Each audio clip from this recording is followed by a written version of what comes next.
Okay, there we go. All right, welcome back. This is the data link layer. We are moving on up through the OSI model. Now, the data link layer's purpose. This thing has the job. All right, hold on. All right, so the data link layer's job. Let's try this again. Delete everything before here. All right, welcome. Welcome back. We are in the data link layer. Now moving up through the OSI model from the physical layer. The first thing that we have at the physical layer is the wire that connects us between our laptop and a switch or any two devices. And the wire carries those ones and zeros. Now what we're going to do is we're going to move to the data link layer, which has the purpose of framing. And that's the most common term that we're going to use at the data link layer. So we're going to take those bits and we're going to put them together, keep them together in a frame. So data link layer's job is to frame our bits, to keep them together so that if we're doing many different things, browser with lots of tabs open, we have our email open or anything else, we can keep the bits going to the right destination, to the right applications. All right, now the most common protocol that we use at the data link layer is Ethernet, IEEE 802.3. 802, 802, 802. What layer do you think 802.3 lives at?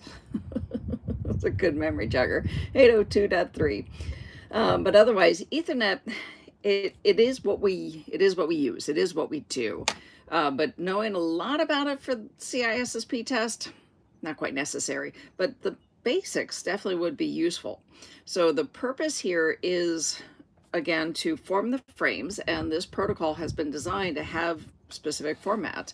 It has a header that it adds a trailer, and it uses MAC addresses, media access control addresses, to determine where to send the frames. It's the most common addressing format that we're currently using at layer 2.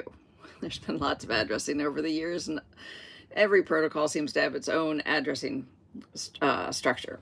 So what we use is the wire to be able to connect our devices, and the wires that we use are called twisted pair. Now we get into we get into category 6 and category 7 and all that kind of stuff. We don't need that for the cissp test. That just gets into how tightly the wires are twisted and how fast and how long the cable can actually be, which is not security. This is a security test. So don't worry about studying how long the wire should be or something like that. There's good practice questions about it, but that's not the test. Now, the other thing we use is CSMA CD. It's how we determine if we're going to send frames, it's how we're going to determine if it's our turn to send frames. So carrier sense multiple access, what that comes down to is listen. If you don't hear somebody else talking, in my head, devices are alive. So if you don't hear somebody else talking, then what we can do is then send something out onto the wire. It used to be we shared a wire. There were a lot of devices plugged into a single wire, so you have to make sure that we have a way to take turns. CD, collision detection. So if it's like being in a classroom together, if this was actually a live classroom instead of a recording for cissp, if it was a live classroom and everybody's all of a sudden asking questions, it's like, okay, hold on, wait. All right, you retransmit and ask me the question again. So collision detection is just that. It's detecting a collision and then we retransmit. Again, not security. It's just the basics to Ethernet, and there's lots of practice questions about it. But you don't need a lot of that for the cissp test. All right, now, okay, so let's see. Let's check in. Hello. Checking in on YouTube. I'm recording my cissp class. And that's just the way it goes. So I don't see any questions in there. If you have questions, feel free to ask questions, and I will periodically focus over here and answer questions. All right, otherwise, recording. All right, so MAC addresses are what we use at layer 2. Now we're working our way up through the protocol stack as we, my nose itches. MAC addresses are what we use as we move. All right, let's try this. I have to change my pen color on my slides over here. Let's go with black. All right, so let's try this whole thing over. What was I doing? All right, so ARP. So Address Resolution Protocol, MAC addresses. MAC addresses are our layer 2 addresses. For my recordings, what I'm doing is working my way up through the bottom of the protocol stack. To talk about layer 2, we actually need to briefly look from the top down. So coming down through the layers of the protocol stack, so we start up at layer 7, work our way down. By the time we get to layer 3, what we have is something called an IP address. If you don't know a lot there, hold on for those videos. We'll get to that shortly. I'm not going into that just at this moment. Now, once you have your IP address, we need to move down to layer 2, and that's where we put our header on the frame. And the frame header has to have the MAC address that we're going to. And we know the IP address. How? Not DHCP. That's HTTP. No, DNS. That's DNS, and we'll get to that in a different video. But with this IP address, what we now need to figure out is who does it belong to? Who has that MAC address? So what we do is we send out an ARP. ARP, A-R-P, ARP, ARP, ARP. I always think of a little white fuzzy dog, which I have a few at this point. So I always think of little white fuzzy dogs and ARP, ARP, ARP, barky little things. They run around looking for somebody to pet them. But ARP, Address Resolution Protocol, what it's doing is it's looking for its owner. So we're going to ARP looking for who has this IP address. And the owner of that IP address will then respond with ARP response. So it's called an echo request and an echo response. And it responds, and we now have our MAC address that we can add to the frame. So we could send the frame out onto the network.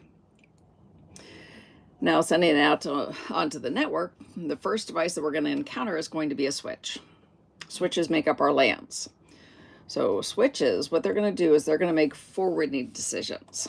Forwarding decisions are made using MAC addresses. So this picture here is a very simple picture, probably a bit of a dated picture, but it's a very simple picture that this is what switches look like still. Doesn't matter how old the picture is, this is how switches work and function. So it's going to have a MAC address, and it's going to know where to send it, what port to send it out. And the way it does this is it's going to listen. There's a lot of listening that happens at layer 2. So it's going to listen for frames coming in, and when a frame comes in, it has both a destination address and a source address. So it looks at the source address and goes, oh, you just sent me a frame, so I bet if I wanted to send something to that MAC address, I now know where you are.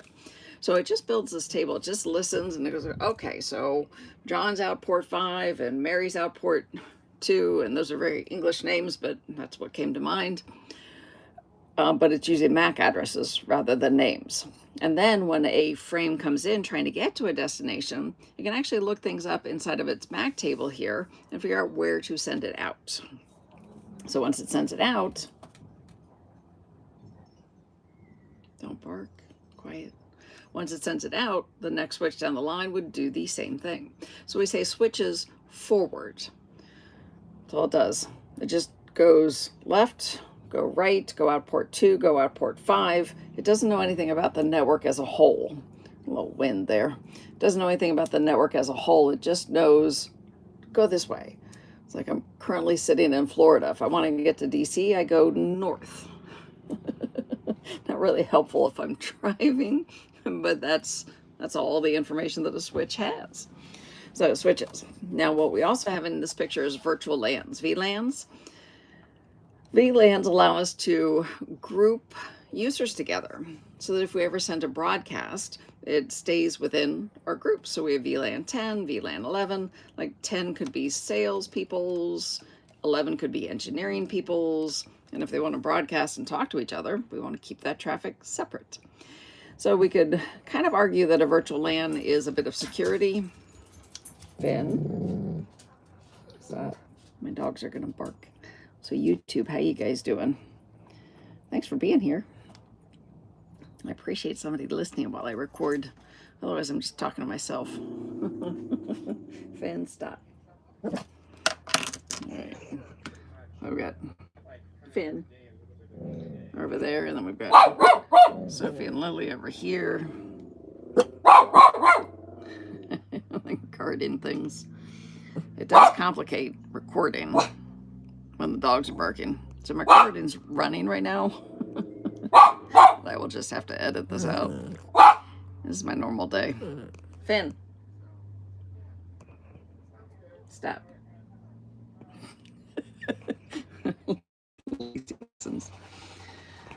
All right, so layer 2, talking about MAC addresses.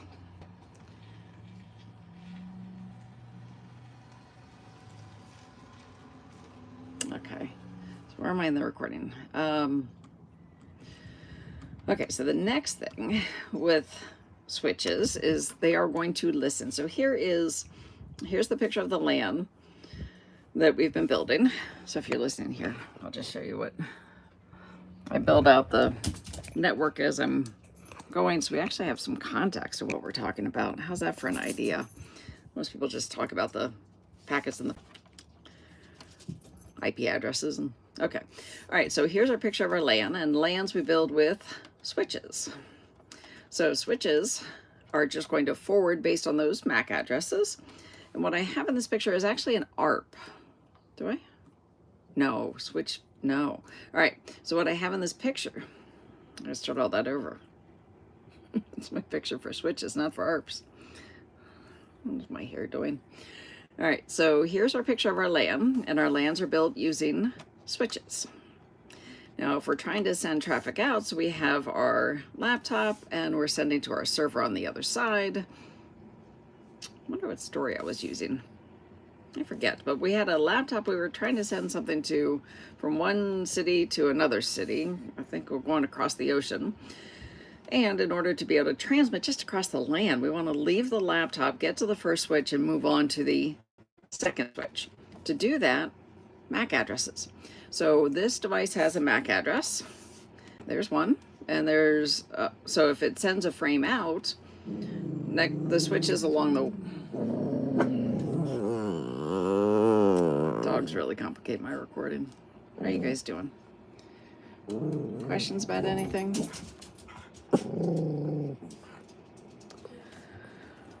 Okay. Try that again. Dogs. All right. So here's our LAN, and we were sending from a laptop in one city to a server in another city. We have our switches. And what we need to do is forward frames. So as we send traffic, switches are just listening, and they're going to learn where addresses are. So there's a MAC address for our laptop. That is what a MAC address looks like. That is the size of the MAC address. Do you need to recognize that and know that for the test? No, but that's what it is. That's what it looks like. So when a device is sending a frame out, it would have that as its source address. It's like, my name is Gwen. In this case, this laptop is saying my name is 000 Charlie 299 B3113. And it sends a frame out. Devices along the way listen, and they go, oh, I heard that MAC address came from this direction. So this device and this port here must be port number 1. So because if I see a frame that's trying to get to that destination, I know I should go in that direction, out port 1. It doesn't know the full addressing structure. It doesn't know the full network. It doesn't know everything that's going on. It just knows go out port 1 and we're going to be able to get to that device. So that's all the switches do. Layer 2 switches, layer 2 Ethernet switches. Now there are switches at other layers. There are switches doing other protocols, but this is the one that we use inside of our LANs. This is the one that would be useful to be familiar with for the exam. And that's the basics to it. So remember, what we're looking for from CISSP's perspective is we're looking for things that have security. So my 3 basic questions when we're looking at something. So we have switches here. So switch, what's its purpose? And the purpose of a switch is to forward frames. Left, right, out port 1, out port 2. What layer? Layer 2 of the OSI model. Again, there's other switches, but we're talking about our basic core switch we use in LANs, and that's layer 2, Ethernet switches. Third question is there any security designed into it? And the answer is no. We can argue virtual LANs have a little bit of security, but to get between virtual LANs, all you need is a router. So a little bit of security.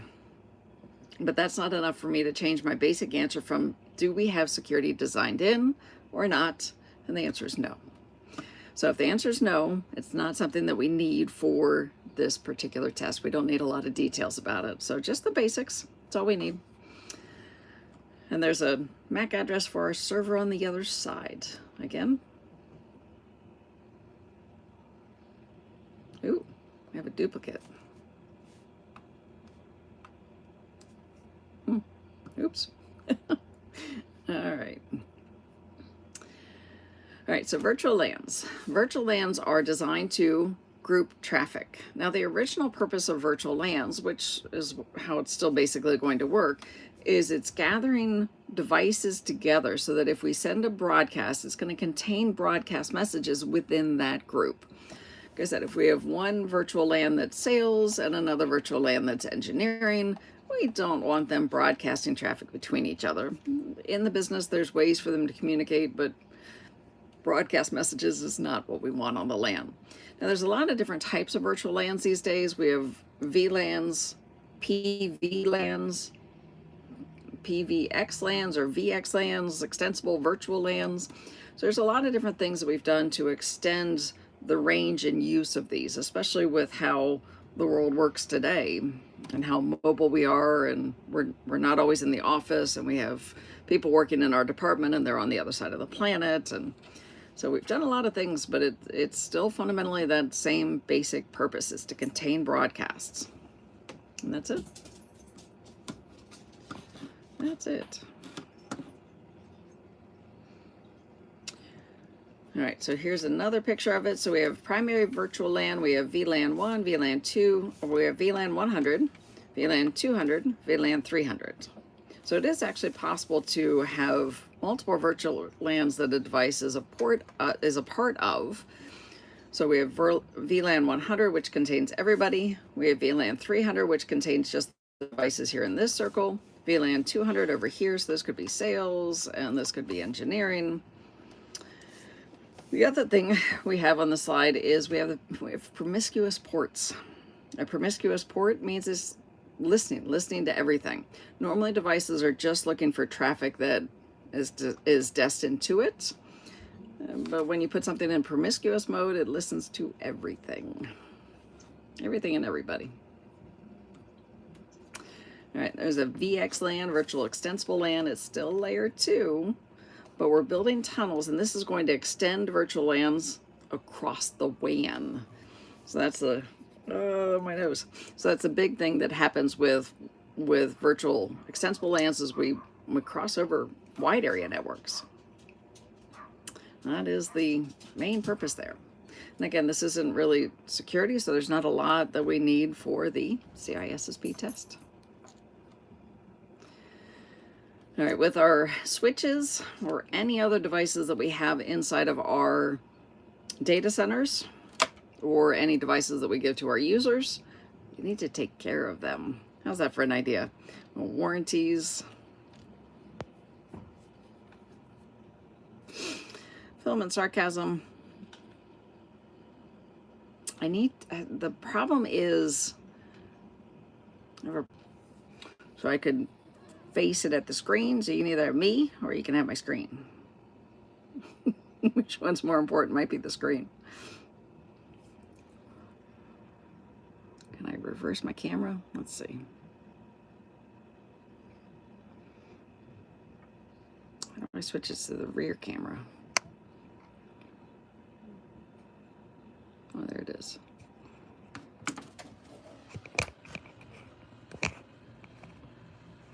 I can't really, this doesn't really focus. Focus. I gotta go here, but Now I'm holding it, and that's going to complicate. You're in my recording, so there's my camera. So I'm going to have to go with no. Sorry. But my plan for these recordings is to go to YouTube. I think that's where I'm going to post them. I have my CCSP course up on Udemy. Oh, thanks. Yeah, I have my CCSP course on Udemy, but Udemy is being bought by Coursera. And Udemy doesn't pay squat anyways. I mean, very, very little. So I think what I'm going to do is just go YouTube and make the rich people pay me. So oh, sorry, dog barking in that microphone is probably not good. But as you guys watch CISP videos, have YouTube pay me. See if I can make a living that way. Kind of struggling at this point, trying to pay just my mortgage, much less my health insurance. All right, I need to finish this recording, but I can't with the dogs barking. Finn, get down. Stop. Stop. I need to finish this. Let me just finish this slide. Stop. Stop your barking.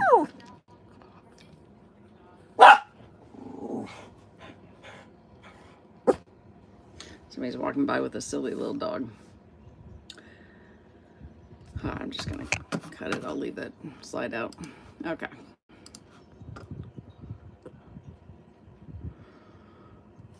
All right.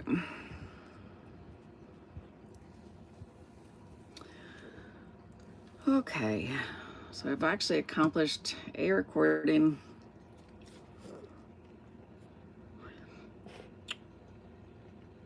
I need to edit the recording now, but those of you that are here, just a couple of you are here, but before I sign off, do you have questions I can answer about anything?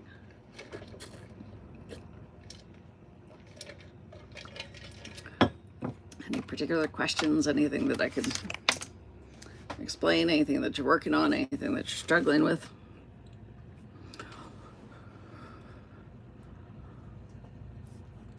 I'll see if I can figure out if I can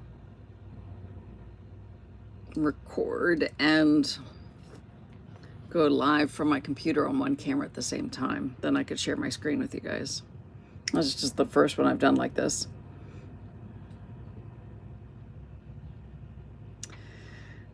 All right, I'm gonna sign off. It was a trial experience to see what would happen. I like it.